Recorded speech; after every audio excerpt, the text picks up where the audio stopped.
Dimanche ou jour férié, les pharmaciens ont décidé de faire la grève des gardes. En ce 14 juillet, le mouvement n'a eu que peu d'impact puisque les officines sont réquisitionnées partout en France par les préfectures, ce qui n'empêche pas les pharmaciens de rester mobilisés pour alerter le gouvernement sur leurs problèmes de trésorerie. Marie Pouchin, Sandra Poutou. En 2005, Denis Clément s'est engagé à la demande du gouvernement à réduire ses marges sur les médicaments les plus chers.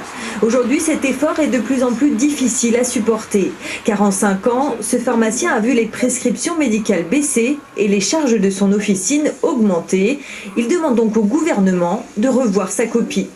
Nous attendons qu'il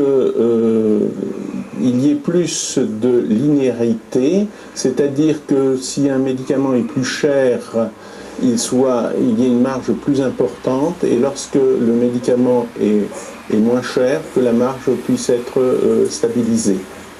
Une augmentation des marges permettrait de sauver les pharmacies du dépôt de bilan. En France, 2 officines mettent la clé sous la porte chaque semaine. Et les jeunes pharmaciens hésitent à s'installer. Par rapport aux charges quotidiennes, sur les salaires notamment, si on sait que d'une part les volumes vont être réduits, forcément ça veut dire un équilibre financier plus difficile. La renégociation des marges sera au cœur de la rencontre entre les syndicats de pharmaciens et le ministère de la Santé la semaine prochaine.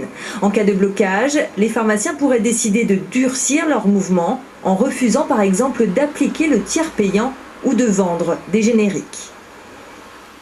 Je vous propose de faire un